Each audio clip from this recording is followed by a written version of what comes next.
Operation सिंदूर, एक ऐसा नाम जिसने पाकिस्तान की नींव हिला दी। भारत ने साबित कर दिया कि अब हम सिर्फ चेतावनी नहीं देते, सर्जिकल वॉर करते हैं। पर सवाल उठता है, क्या यह सिर्फ एक ऑपरेशन था या ये एक शुरुआत थी उस अंत की जिसकी पाकिस्तान को कभी कल्पना भी नहीं थी?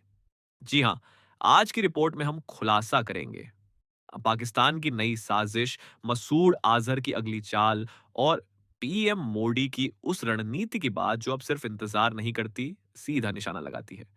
शुरू करते हैं ऑपरेशन सिंदूर। पोके में किया गया एक बेहद गुप्त मिशन था जिसमें भारत ने जैश ए मोहम्मद और हिजबुल मुजाहिदीन के 3 टेरर लॉन्च पैड्स को तबाह कर दिया।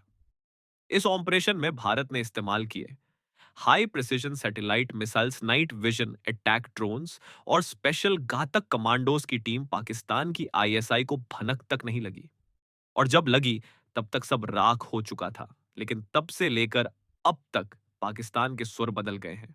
मसूद अजहर, जो कभी खुलेआम जहर उगलता था, अब छुपकर वीडियो जारी कर रहा है और धमकी दे रहा है, भारत को खून के आंसू रुलाऊंगा। और यहीं से शुरू होती है अगली बड़ी साजिश। रॉ और आईबी की रिपोर्ट्स कहती हैं कि आईएसआई अब पोके में नए आतंकी कैंप्स को फिर से खड़ा कर रही है।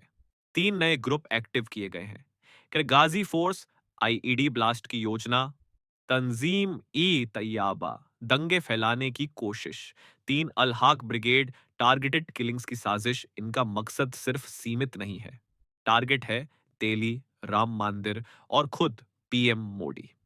इसी बीच रॉ ने एक इंटरसेप्ट पकड़ा जिसमें कोडवर्ड था, सिंदौर का बदला दिल्ली में लिया जाएगा। यानी अगला टारगेट भारत की राजधानी हो सकती है।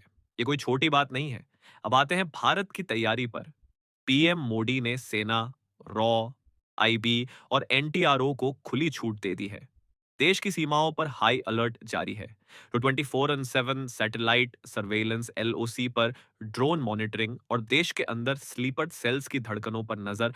अब तक 500 प्लस संदिग्ध हिरासत में लिए जा चुके हैं।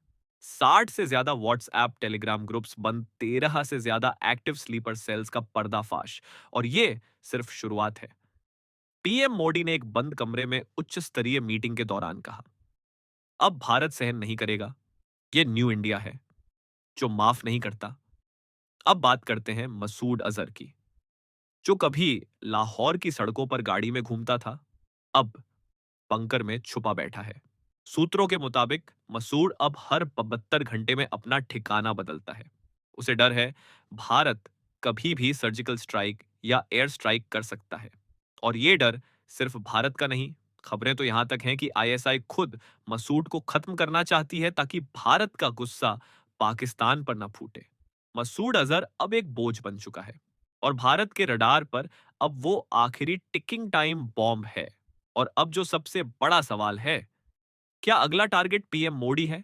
तो जवाब है, पाकिस्तान की हिम्मत नहीं, लेकिन वो जरूर कोशिश करेगा।